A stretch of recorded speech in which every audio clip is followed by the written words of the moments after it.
একটি C-30J বিমানের শব্দ যেন ছিঁড়ে দেয় রাজধানীর আকাশকে। কিন্তু এই বিমানে শুধু একটি যাত্রী ছিল না, ছিল এক অধ্যায়ের অবসান। শেখ হাসিনা সদ্য ক্ষমতাচ্যুত প্রধানমন্ত্রী ছিলেন সেই বিমানের ভেতরে। কিন্তু প্রশ্ন শুধু উড়ন্ত বিমানের নয়, বরং ক্যামেরার। কে তুললেন সেই দৃশ্য? কার হাতে ধরা পড়ল ইতিহাসের এক নিষিদ্ধ মুহূর্ত? এবং কিভাবে, কি আশ্চর্য একভাবে সেই ভিডিও হয়ে উঠল সময়ের ঘূর্ণাবর্তের কেন্দ্রবিন্দু?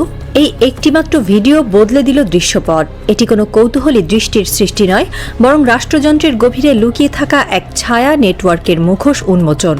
শুরু হয় এক ভয়াবহ অনুসন্ধান সেই ছায়ার পেছনে, যে ছায়া ঢুকে পড়েছিল বাংলাদেশ বিমান বাহিনীর হৃদয়ে। নাম র। আর এই চাঞ্চল্যকর অনুসন্ধান প্রথম প্রকাশ্যে আনে 5 তারিখে। বিশেষ করে বিএনপির কথা বলি, বিএনপির কিছু বক্তব্য শুনে মনে হচ্ছে ঠিক আওয়ামী লীগের কথা বলছে, এরকম মনে হয়। আমি ওটা যদি শুধু অডিও শুনি এবং ওই ভয়েসটা যদি আমি রেকগনাইজ করতে না পারি, তাহলে আমার মনে হবে আওয়ামী লীগের কেউ বক্তব্য দিচ্ছে। আসসালামু আলাইকুম প্রিয় দর্শক শ্রোতা, সাম্প্রতিক সময়ে ঘটে যাওয়া কয়েকটি গুরুত্বপূর্ণ সংবাদ এই ভিডিওতে দেখতে পারবেন। আশা করি সম্পূর্ণ ভিডিও জুড়েই থাকবেন। চলুন ভিডিওতে বিস্তারিত দেখে আসি। এই ভিডিও হয়ে উঠল সময়ের ঘূর্ণাবর্তের কেন্দ্রবিন্দু। এই একটিমাত্র ভিডিও বদলে দিল দৃশ্যপট। এটি কোনো কৌতূহলী দৃষ্টির সৃষ্টি নয়, বরং রাষ্ট্রযন্ত্রের গভীরে লুকিয়ে থাকা এক ছায়া নেটওয়ার্কের মুখোশ উন্মোচন। শুরু হয় এক ভয়াবহ অনুসন্ধান সেই ছায়ার পেছনে, যে ছায়া ঢুকে পড়েছিল বাংলাদেশ বিমান বাহিনীর হৃদয়ে। নাম র। আর এই চাঞ্চল্যকর অনুসন্ধান প্রথম প্রকাশ্যে আনে বাংলাদেশের অন্যতম সংবাদ মাধ্যম আমার দেশ। ডেডলাইন ৩৬ জুলাই ২০২৪। ঢাকার রাজপথে উত্তাল জনতা, স্লোগান, বারুদের গন্ধ আর এক মোহভঙ্গের উত্তেজনায় কাঁপছে শহর। এর মাঝেই ভাইরাল হয় একটি ভিডিও। দৃশ্যটি ধরা পড়েছিল ফ্লাইট লেফটেন্যান্ট রিফাত আশরাফির মোবাইলে অফিসার্স মেসের জানালা দিয়ে। আর তা ছড়িয়ে দেন তার সহকর্মী তাহসিফ সুরি। তদন্তে দেখা যায় তারা দুজনই ছিল এক নিখুঁত জালের অংশ, যেখানে বিশ্বাস ছিল ভান, আনুগত্য ছিল আবরণ। রিফাতের মোবাইল থেকে উদ্ধার হয় এক মেসেজ লগ। প্রেরক স্কোয়াড্রন লিডার আবদুল্লাহ ইবনে আলতাফ। তাকে ঘিরেই খুলে যায় এক ভিন্ন জগতের দরজা, ভারতের র গোয়েন্দা সংস্থার বাংলাদেশের চ্যাপ্টারের গোপন লিঙ্ক। আর এখান থেকেই শুরু হয় সেই ছায়াযুদ্ধ, যা শুধু রাষ্ট্র নয়, মনোজগতেও ছড়িয়ে দেয় আতঙ্কের রেখাচিত্র। শেখ হাসিনার পালিয়ে যাবার দিন 10 পরের দৃশ্যপট। 14 আগস্ট ২০২৪। গভীর রাত। ঘুমন্ত শহরের বুকে নিঃশব্দে নেমে আসে সেনা গোয়েন্দা বিভাগের এক অদৃশ্য দল। লক্ষ্য স্কোয়াড্রন লিডার আবদুল্লাহ ইবনে আলতাফ। তার বাসা যেন কোনো সামরিক অফিসের অন্ধকার আউটপোস্ট। গাড়ির বুট খুলতেই চোখ ছানা বড় হয়ে যায় তদন্তকারীদের। যুদ্ধাস্ত্র, স্যাটেলাইট কমিউনিকেশনের ডিভাইস, ভারতীয় গোয়েন্দা রিপোর্ট, নগদ 1 কোটি টাকা। কিন্তু যা সামনে আসে তা আরও ভয়ঙ্কর। আলতাফ একা নন, এই নেটওয়ার্কে আরও 6 জন উচ্চপদস্থ কর্মকর্তা। যেন তারা প্রত্যেকেই এক একটি পেন্ডোরা বক্স, যাদের নাম উচ্চারণ করলেই যেন কেঁপে ওঠে সেনাবাহিনীর দেয়াল। Air vice marshal M A. Awal Hossain, air vice marshal Zahidul Said, air commodore Mohammad Aminul Haque, group captain Abdullah Al Faruk, group captain Mohammad Shamim, wing commander Saeed Mohammad. ISPR বাধ্য হয় তাদের অবসরের ঘোষণা দিতে, যেন এক রক্তাক্ত অস্ত্রোপচারের পরে নীরব সেলাই। কিন্তু ভেতরে ভেতরে ছড়িয়ে পড়ে ভয়। রাষ্ট্রযন্ত্রের অন্তঃস্থলে এমন কি গোড়াপচন ধরেছে যে আকাশ রক্ষা করার দায়িত্বে যারা, তারাই পরিণত হয়েছে রয়ের কমিশন খাওয়া ছায়া সেনাতে। স্কোয়াড্রন লিডার আলতাফের জীবনের আড়ালে ছিল এক বিলাসী বিকল্প জগৎ। তার বাসায় আসতো বিদেশি নম্বরের ফোন। দিনে ভিজিট করত একাধিক নারী। তার অ্যাকাউন্টে ঢুকত বিপুল অঙ্কের টাকা, যার উৎস ছিল একাধিক অফশোর কোম্পানি। গ্যারেজে ছিল উপহার পাওয়া হোন্ডাই। সবকিছু মিলে এই ব্যক্তি ছিলেন র এর ছায়া সাম্রাজ্যের একজন অভিজাত দূত। আর তার বিশ্বাসঘাতকতার পেছনে ছিল আরও বড় ছায়া, লেফটেন্যান্ট জেনারেল মুজিবুর রহমান। বাংলাদেশ সেনাবাহিনীর একদা কঠোর মুখ, এখন রয়ের অলিখিত কনসাল্টিং স্ট্র্যাটেজিস্ট, গাদ্দারের শাহেনশাহ।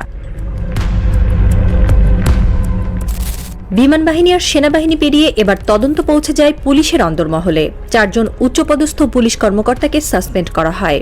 মিরপুরের ডেপুটি কমিশনার জসিমউদ্দিন মোল্লা, গুলশানের additional deputy commissioner Rafiqul Islam, Jatrabari জোনের traffic assistant commissioner Tanzil Ahmed, এপিবিএনের এসপি মোহাম্মদ রফিকুল ইসলাম।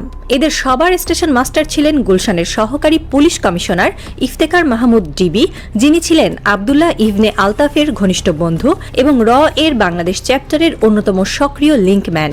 এক গোপন নথি বলছে, শেখ হাসিনার পালানোর সময় 5 আগস্ট ইফতেখার ছিলেন কর্মীটোলায় ফ্যালকন টাওয়ারে অস্ত্রসহ আশ্রয়ে। গ্রেফতারের পর তাকে কাশিমপুর হাই সিকিউরিটি সেলে পাঠানো হয়। বিষয়টি এতটাই গোপনে ঘটানো হয়, তার স্ত্রী 22 আগস্ট পর্যন্ত তার খোঁজ না পেয়ে পুলিশের কাছে লিখিত আবেদন করেন। জানি না কোন সকালে ঘুম ভেঙে দেখব এই দেশটা আর আমাদের নেই।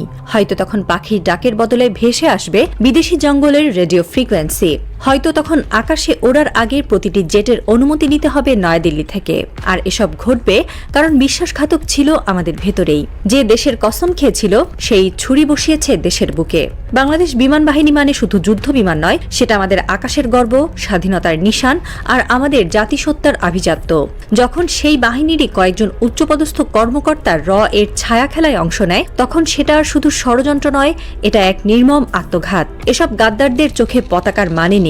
জাতীয় সঙ্গীত ওদের কাছে হয়তো শুধুই শব্দ, কিন্তু এই দেশ আজও দাঁড়িয়ে, কারণ এই মাটির বুকে রয়েছে আবু সাইদ, মুগ্ধদের রক্ত, যারা হাসতে হাসতে মৃত্যুবরণ করেছিল শুধু যেন আমাদের আজকের সকালটা স্বাধীন হয়। আর আমরা যারা বেঁচে আছি, আমাদের দায়িত্ব এখন শুধু চোখ মেলেই দেখা নয়, চোখ রাঙিয়ে জিজ্ঞেস করা, তোমরা কারা যারা এদেশের পিঠে ছুরি বসাও?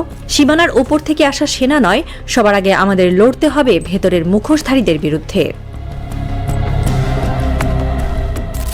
শেখ হাসিনার বিমান উড়েছিল সূর্যাস্তের দিকে, কিন্তু তার নিচে এখনো জেগে আছে ছায়ার রাজত্ব। শেখ হাসিনার পালানোর ভিডিও উপভোগ করেছিল সবাই, কিন্তু কে জানতো সেই ফুটেজ কিছু ফ্রেম নয়, কেবল ধরা পড়বে এর পাকা ষড়যন্ত্র। এখন প্রশ্ন একটাই, এই ষড়যন্ত্রে কারা বেঁচে গেল? কে কে ধরা পড়েনি? কে সেই অভ্যন্তরীণ মুখ? কেউ কি আছে যিনি সেনাবাহিনীর ভেতরে বসে এখনো এর স্ক্রিপ্ট বাস্তবায়ন করে চলেছেন? এই কাহিনীর শেষ পাতায় এখনো কালি পড়েনি, কারণ যারা ধরা পড়েছে তারা হয়তো শুধু সৈনিক। সত্যিকারের সেনাপতিরা এখনো পর্দার পেছনে। প্রশ্ন একটাই, সেই পর্দার পেছনের মুখোশগুলো ছিঁড়ে ফেলার জন্য প্রফেসর ইউনূস কি প্রস্তুত?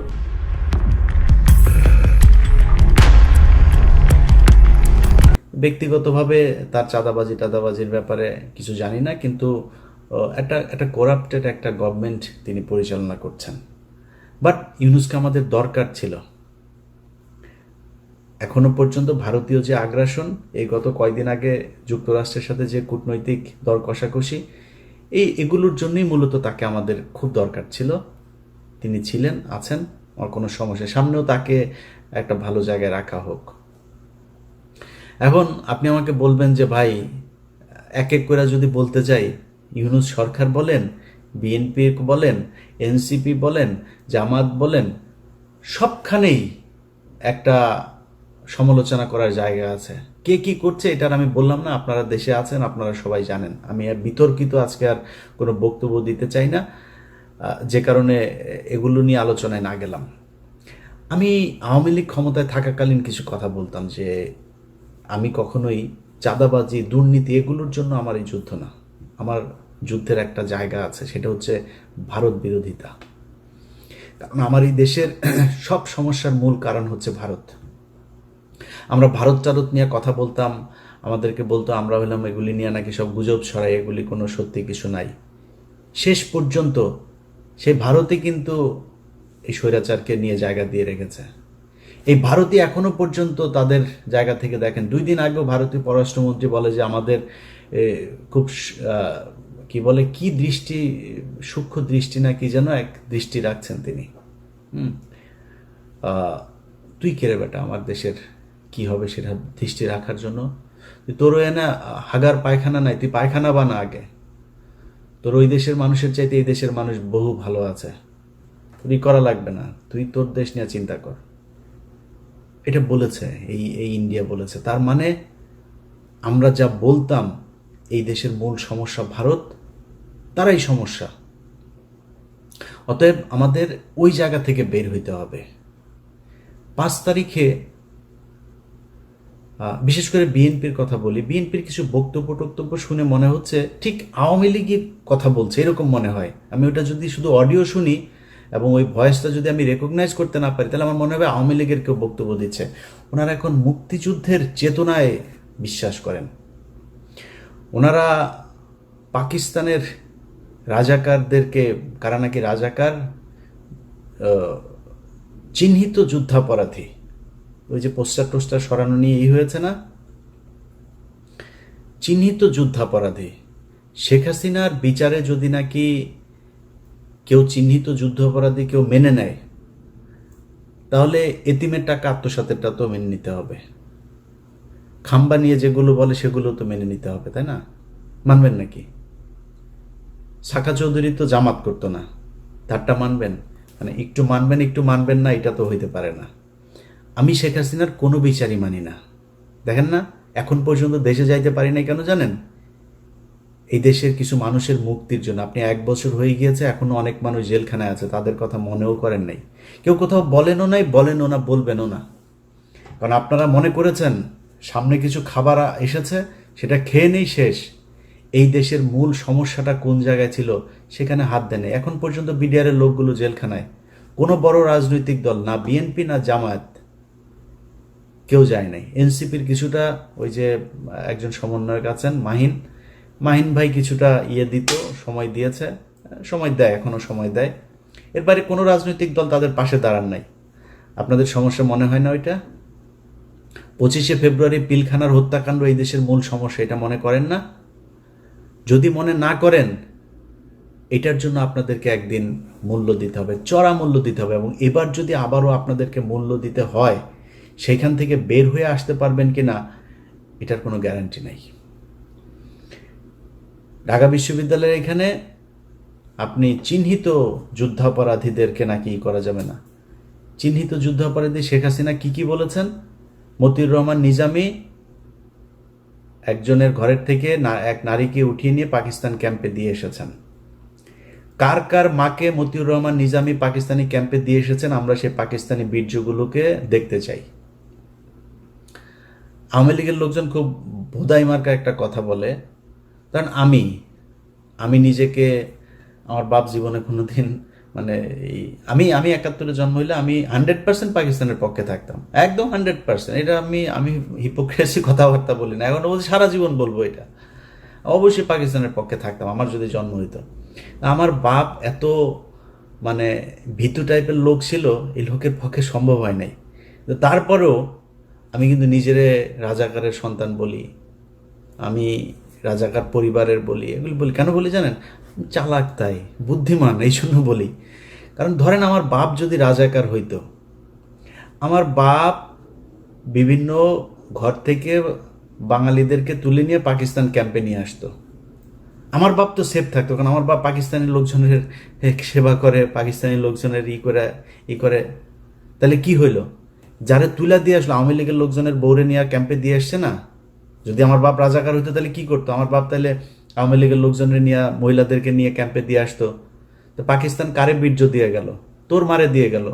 আওয়ামী লীগের মারদের পেটের মধ্যে বীর্য পয়দা হয়ে এখন ছাত্রলীগ যুবলীগ হয়েছে। আর বাকিগুলি ওই যে ক্যাম্প ওই সীমান্তের ওই পারে গেছিল, ওগুলির পেটের মধ্যে দাদারা দিয়ে দিয়েছে, যেগুলি এখন জয় বাংলা করে। জয় বাংলা আমার দেশের স্লোগান না, এটি ইন্ডিয়ার শিখায় দেওয়া স্লোগান।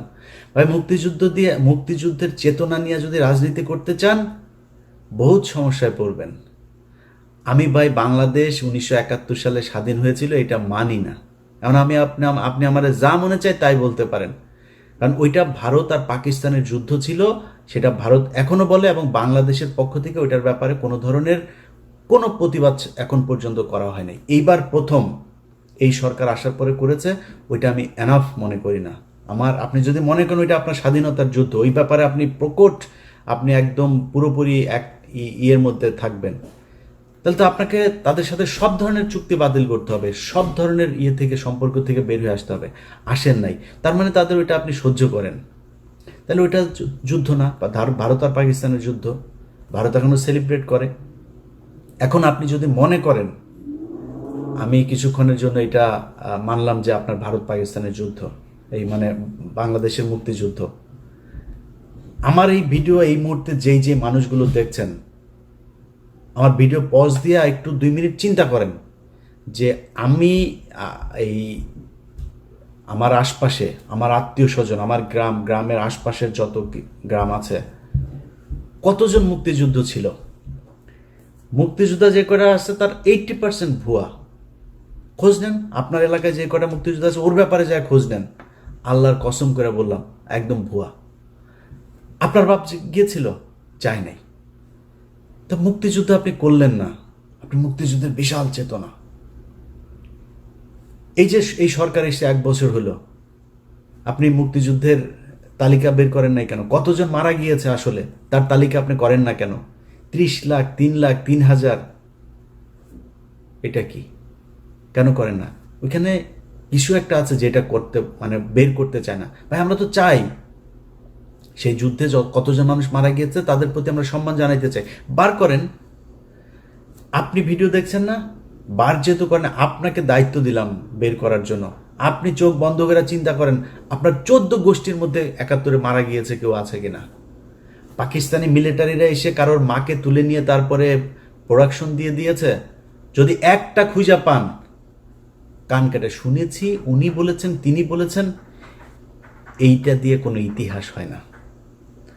আপনি এখন ওই যে আওয়ামী লীগের মতো বা এত আবেগ থাকলে তো সমস্যা। আমার কথা শুনলে আমাকে পছন্দ করেন এরকম অনেক মানুষের, ভাই আপনি তাহলে মনে করেন যে কিছুই হয় নাই। 3 তারিখ, ডিসেম্বরের 3 তারিখ থেকে ভারত যৌথ বাহিনী হামলা শুরু করেছে। পাকিস্তানের অস্ত্র ছিল না, ওই দিক থেকে সৈন্য আসছিল, সেটা আসতে পারে নাই। 7ম নৌবহর পাঠাবে, সেটা নিয়ে সমস্যা। ওই দিক দিয়ে ভারত এই সাগর বন্ধ করে শ্রীলঙ্কা হয়ে আসতে চায়, দেরি হয়েছে। পাকিস্তান মিলিটারি পারে নাই ভারতের সাথে যুদ্ধ করে, ভারত করেছে। আরে ভাই আপনি কোন যুক্তিতে আমার কাছে আসবেন? 16ই ডিসেম্বর দেখান আপনি বাংলাদেশের একটা মানুষকে সেই জায়গায় ছিল, কেন ছিল না? এগুলি নিজের কোশ্চেন করেন। আমি আমার নিজের কথা বলি, আমি ছোটবেলা থেকে মুক্তিযুদ্ধ ওরে যে সিনেমা দেখতাম, বাংলা সিনেমা দেখতাম না, বাংলা সিনেমায় দেখা বাবারে নিজের সন্তানকে কাঁথার ভেতর থেকে বের করে মুক্তিযোদ্ধাকে ঘরের ভেতরে জায়গা দিয়া তারপরে মুক্তিযোদ্ধারে বাঁচাইলো, বিশাল এক নাটকীয় এক দৃশ্য অবতারণা করলো, করে মুভি একটা বানায় ফেলে। ওইটা দেখে দেখে বড় হয়েছে না, কিছু না হইলেও কিছুটা তো আছে। শেখ মুজিবের প্রতি আমার ভীষণ রকমের শ্রদ্ধা ছিল, আমি স্বীকার করছি, বিশ্বাস করেন, জানতাম না তাই। আরে শালায় তো একটা বদমাস, এমন কোনো জাউরামি নাই যে এই শালা করে নাই। এই যে নারায়ণগঞ্জে চশমা ফেলে রেখে আসা বেশ্যাখানায়, মিথ্যা কথা না। ওর দলের এই যে শামসুল হক, ওর দলের এই লোকটারে জেলখানায় রেখে ওর বউরে সারা জীবন আকাম কুকাম করেছে। ওর বউ এই যে নিউ ইয়র্কে, এই যে আমেরিকায়, এখন সম্ভবত নিউ জার্সিতে থাকেন। এই শালা, এই যে পাপনের মা, এই পাপনের মারে এই যে রাষ্ট্রপতি ছিল জিল্লুর রহমান, এই শালায় তো ওরে কিছু করতে পারতো না। এই শালা শেখ মুজিব ওর এই আইবি রহমানরা আকাম কুকাম করতো। এটা নিয়ে শেখ মুজিব এই শেখ হাসিনার পরিবারে বিশাল গ্যাঞ্জাম হইতো। সুন্দরী ছিল তো, শেখ মুজিব এটারে করতো। পাকশাল ভাই, একটা মানুষের কোনো দল হবে না, খালি আমার দল একা। 30,000 মানুষের আপনি জাসদের মারলেন, আপনি দুর্ভিক্ষ করলেন, এত মানুষ মারা গেল, আপনি কোন দিক থেকে তার পক্ষে কথা বলবেন বলেন? তারপর ওই যে 7ই মার্চের ভাষণ শুনলে আমার নিজের লোম দাঁড়ায় যেত ভাই। ছোটবেলায় আস্তে আস্তে, বিশেষ করে কয়েকটা বই পড়ার পরে ভাই আস্তে আস্তে বুঝলাম ঘটনা তো আসলে অন্য কিছু। আপনি বিএনপির লোকের বই পড়ার দরকার নাই, জিয়াউর রহমানের লেখা বই, তারেক রহমানের লেখা বই পড়ার দরকার নাই। আপনি মেজর জলিলের বইগুলো খালি পড়েন, ছোট ছোট চটি বই, অরক্ষিত স্বাধীনতায় পরাধীনতা সহ 3-4টা বই আপনারা পড়বেন, পিডিএফ আছে মেজর জলিলের, খুব ছোট ছোট বই পড়লে বুঝবেন যে মুক্তিযুদ্ধ আসলে কি হয়েছিল, কেন 15ই এপ্রিল পর্যন্ত এই দেশে ভারতীয় সেনাবাহিনী থাকবে, কেন 16ই ডিসেম্বর এটা হইতে পারবে না। সো এগুলো হচ্ছে আমাদেরকে গেলানো হয়েছে মুজিববাদ প্রতিষ্ঠা করানোর জন্য। আমি আপনার সাথে ফাউল তর্ক করতে চান, আপনাকে আমি কয়েকটা ক্লু ধরাই দিলাম, আপনি খোঁজ নেন। আপনার গ্রামে, আপনার আত্মীয় স্বজন, আপনার প্রতিবেশী, যত চারিদিকে যতটুকু কানেকশন আপনার আছে, খুঁজে বার করেন যে পাকিস্তানের মিলিটারিরা এসে কারোর মাকে আকাম করিয়া গিয়েছেন, আমার একটু জানাবেন প্লিজ। কারোর বাড়িতে এসে পাকিস্তানের বাংলাদেশের মুসলমানকে এসে তারপরে মেরেছে? হ্যাঁ, অনেক হিন্দু মেরেছে, এটা সত্যি কথা। কারণ যুদ্ধটা তো ভারত পাকিস্তান, পাকিস্তানি বাহিনী জানতো, পাকিস্তানি সরকার জানতো যে আগরতলাতে গিয়ে শেখ মুজিব কি গ্যাঞ্জাম করে এসছে, কি ষড়যন্ত্র করে এসছে। সেই কারণে তাকে ক্ষমতায় বসতে দেওয়া হয় নাই, যে এরে দিলে তো এই তো ইন্ডিয়ার কাছে বিক্রি করে দিবে দেশ, জন্য করা হয় নাই। কিন্তু আমরা যদি স্বাধীনতার কথা বলেন, আলটিমেটলি পাকিস্তানের রাজনীতিবিদরা যে পরিমাণে করাপ্টেড, আমাদের মতোই, এই দেশ এমনি টিকতো না। পাকিস্তান এখন দেখেন এখনও ভাগ হইতে যাচ্ছে, এই দেশ টিকতো না, ইন্ডিয়াও টিকবে না, টুডে টুমোরো এটা টিকবে না, আপনারা বলে রাখলাম। তা আমরা স্বাধীন হইতেই হতো, বাট এই যে আমাদের যে গল্প সাজিয়ে দিয়ে দেওয়া হয়েছে, এই ন্যারেটিভ তো আওয়ামী লীগের ন্যারেটিভ, ইন্ডিয়ান ন্যারেটিভ। আপনি এখন এটারে করছেন স্বাধীনতার চেতনা, জাতিসঙ্গীত, জাতীয় সঙ্গীত। ওই যে ছাত্রদলের সাধারণ সম্পাদক, ওর বাপ ছিল আওয়ামী লীগের নেতা, ওর আওয়ামী লীগের নেতার ওই বাপেরে আওয়ামী লীগ এখন শিখাই দেয় তোমার ছেলেরে দিয়া তুমি এগুলি করবা। এই কালকে যে ছাত্রদলে ঢাকা বিশ্ববিদ্যালয়ে যেটা করেছে, এ করেছে, এই নাসিরের কারণে হয়েছে এটা, কারণ নাসিরের বাপ আওয়ামী লীগ নেতা, ও করবে না এটা। ওইটারে জাতীয় সঙ্গীতের পক্ষে কথা বলে। তারপরে জাতীয় সঙ্গীত কোন পয়েন্টে আমার সাথে আসবে? জাতীয় সঙ্গীত বাংলাদেশের কোনো নাগরিকের না। এক, জাতীয় সঙ্গীত লেখা হয়েছিল 1905 সালে বাংলাদেশের বিরুদ্ধে, বঙ্গভঙ্গের বিরুদ্ধে করা হয়েছিল। জাতীয় সঙ্গীতের সুরটা গগন হর করার চুরি করা সুর। কোন পয়েন্টে এটা আমার জাতীয় সঙ্গীত থাকবে? আমার বল। এত আবেগী হয়ে তো লাভ নেই, এটা আবেগীও না। ওর বাপ আওয়ামী লীগ করে, এই নাসিরের বাপ আওয়ামী লীগ, খোঁজ নেন ইয়েতে যায়, এই নোয়াখালীতে যায়, ওর বাপ আওয়ামী লীগ করতো, যেই কারণে ও আজকে এইটা করে, এই পক্ষে কথা বলে। তো এখন এগুলি যদি করতে আসেন ভাই, আমি আগেই যেটা বলছিলাম যে আমি দুর্নীতি এগুলো নিয়ে ভাই আমার কোনো ইন্টারেস্ট নাই, এটা করবেনই। অনেক মানুষ এসে বলতে পারে, ইলিয়াস ভাই আপনি দুর্নীতির বিরুদ্ধে কিছু বলেন, চাঁদাবাজি নিয়ে কিছু বলবেন না। ভাই, যার সুযোগ নাই সে চাঁদাবাজি করে না, যার সুযোগ আছে, আমি তো দেখছি তো, একজন ম্যাডাম, নাম বললে চাকরি থাকবে না, ম্যাডাম দ্বিতীয় শেখ রেহেনা হতে যাচ্ছেন, নাম আর বললাম না, ম্যাডাম দ্বিতীয় শেখ রেহেনা হতে যাচ্ছেন। ম্যাডামের স্বামী নাই, এবার খুঁজে বার করেন গিয়ে যান, যা করতেছে ভাই। আমার এখন যদি নাকি আমি করতে যাই এক এক করে, যদি আমার কোনো বন্ধু থাকবে না ভাই, এত প্রেশার নিতে পারবো না, দরকার নাই। সো এই দুর্নীতি নিয়ে যারা আমারে বলতে বলেন টাদাবাজি নিয়ে, ভাই অনেক করেছি, আর না, ওগুলিতে যাইতে পারবো না। বাট এই যে ইন্ডিয়া আমার রক্তের মধ্যে কিন্তু লেখা ভাই, আপনি আমার আব্বা হইলেও আপনারা কিন্তু আমি ন্যাংটা করে ফেলবো। আপনি এই যে এই জাতীয় সঙ্গীতের পক্ষে কথা বলবেন, স্বাধীনতার চেতনা কথা বলে তারপরে মানুষরে ওই যুদ্ধাপরাধী ট্যাগ দেওয়ার চেষ্টা করবেন, পাছার চামড়া উড়ায় ফেলবো, দুই চোখে সরিষার মতো ফুল দেখতে থাকবেন। আপনার মতো কত বালছাল এগুলি, আপনার নেতাদের, কত বড় বড় নেতা ইলিয়াসের সাথে আইসা ভাই কিছু বলি না, বললে যদি চাঁদাবাজি নিয়ে কথা বলা শুরু করি, একটাও দাঁড়াইতে পারবেন না। সব কয়টার জিনিসপত্র এগুলি সারাদিন আসতেই থাকে, ভাই এইখানে আমার এইটা করেছে, ওইটা করেছে। ক্যামেরা বসায় রাখা লাগবে না, আমার ইমেল থেকে যদি খালি উজাড় করে দেই, তাইলে পদে থাকা নেতা একটারও খুঁজে পাবেন না। সব মির্জা আব্বাস এত টাকা পয়সা, ব্যাংকের মালিক, এখনো চাঁদার টাকার ভাগ নেয় সন্ধ্যায়, তো বাদ নাই তো কেউ। আর অনেকে নাম বললাম না, টেকনিক্যালি নামটা আমি করে যাচ্ছি। ছাত্রদের প্রতি আমার একটা ভালোবাসা আছে জুলাইয়ের কারণে, যে যত বালপাকনা কথাবার্তা বলেন ভাই সমস্যা নাই, এই ছাত্রদের কারণে আজকে মানে এই যে আলহামদুলিল্লাহ বললাম যে আল্লাহ অনেক ভালো রেখেছে আগের চাইতে, এই একমাত্র এদের কারণে। সো এদের প্রতি এই সম্মানটুকু সারা জীবন দিয়া যাও। এদের সাথে ব্যক্তিগতভাবে অনেকের সাথে সম্পর্ক থাকবে, ভালো থাকবে না, বাট এদের ওভারঅল এই জুলাই যোদ্ধাদের প্রতি এই সম্মান, এটা আপনি দিবেন না, সেটা আপনার ব্যাপার, আমি দিয়েই যাব। অনেকের কথাই বলছে না, কিন্তু চাঁদাবাজি এগুলো চলেই যাচ্ছে, বাট ওই জায়গাতে আঘাত করেন না, তাইলে কিন্তু সমস্যা হয়ে যাবে। কথাবার্তা শুনলে যেন আপনার, কিছুদিন আগে এক চাঁদাবাজারে দেখি, সে বলতেছে এই কি আওয়ামী লীগের ওই ইয়েটা ছিল যে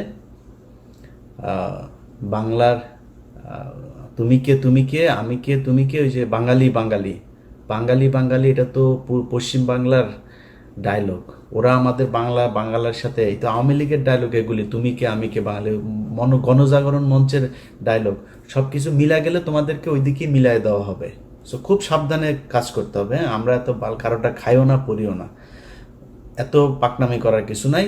সব শেষ, এই যে কথাবার্তা বললাম সব কিন্তু থ্রেট করলাম, কিছু বলি নাই কিন্তু করবো টরবো এগুলি, জাস্ট থ্রেট করলাম। কিন্তু আমি একতা চাই, ঐক্যবদ্ধ হন, এটা চাই। বিএনপি জামাত এনসিপি আপনাদের ভেতরে রাজনৈতিক দ্বন্দ্ব থাকবে, 71 টাইনা না, এমনি দ্বন্দ্ব থাকবে। কে কটুক চাঁদাবাজি করেন, কে কটুক দখলবাজি করেন, কি করেন, এটা জনগণ রায় দিয়ে দিবে, জনগণের উপরে ছেড়ে দেন। আপনি যদি মনে করেন যে না আমি জামাতের চাইতে ভালো হইতে চাই, জামাত যদি মনে করেন আমি বিএনপির চাইতে ভালো হইতে চাই, তাহলে বিএনপির চেয়ে ভালো কাজ করেন, এমনি আপনি ভালো থাকবেন, এমনি পাবলিকের ভোট পাবেন। এগুলো নিয়ে কথা বলতে চাই না।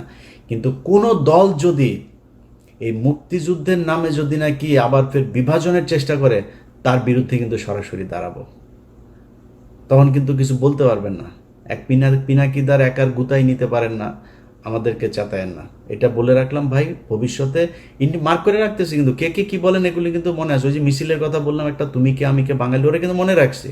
এই যে জাতীয় সঙ্গীতের কথা মনে রাখছি। কিন্তু যখন যেখানে হাতে কোনো কিছু পাওয়া যাবো ছেড়ে দেবো, পৃথিবীর কেউ তারেক রহমান ফোন করলেও শুনবো না, ছেড়ে দিব তখন। তো তখন কান্নাকাটি করে লাভ হবে না। আগেই বলে রাখলাম খুব সাবধানে। এই মুক্তিযুদ্ধের বালের যুদ্ধ নিয়ে এত বেশি পাকনামি করা যাবে না।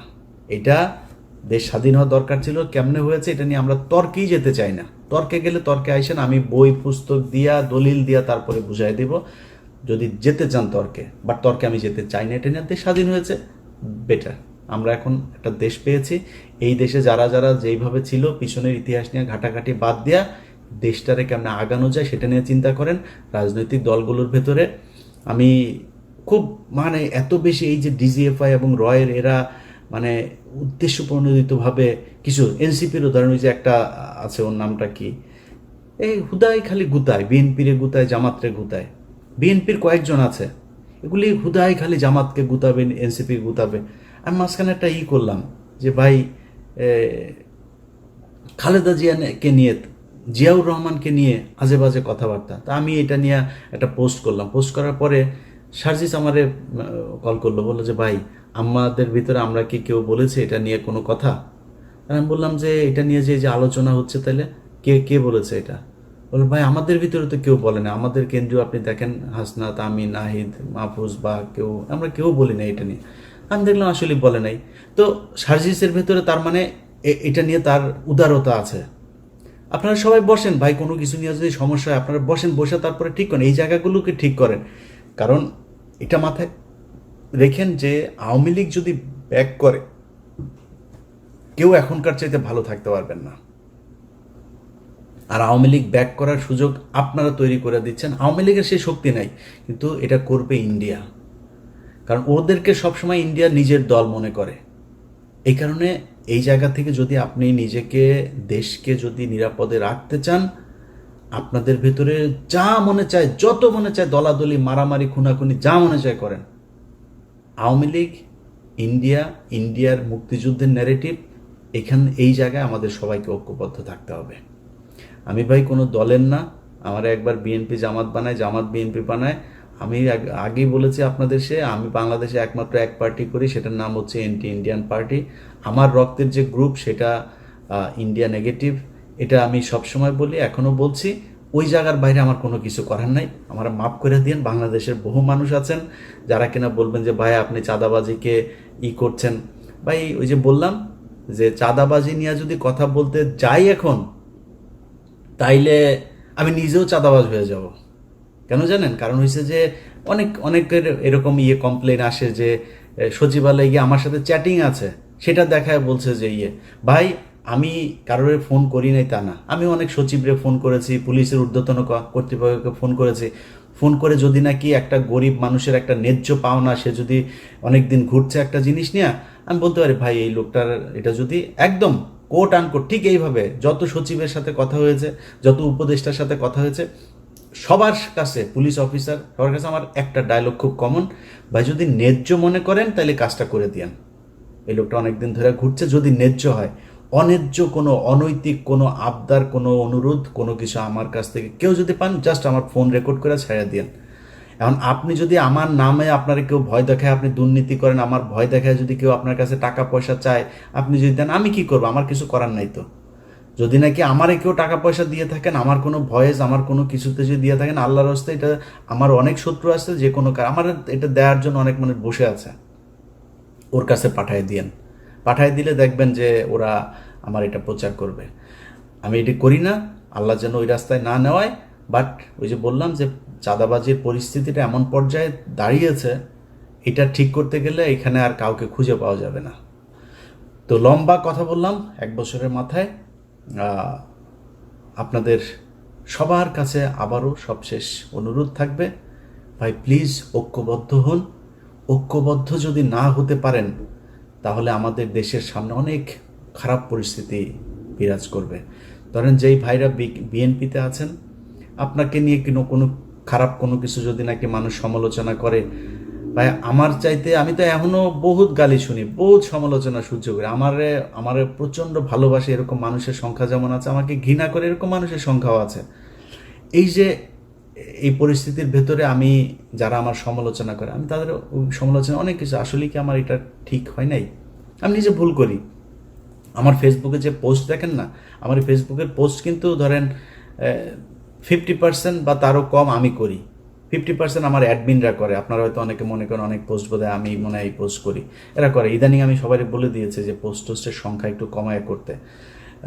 তো এখন এই যে আমার যত ধরনের সমালোচনা যা যা কিছু আছে, এখান থেকে অনেক কিছু শিখি, আমি অনেক কিছু শিখে তারপরে আমি আমার কাজ করি।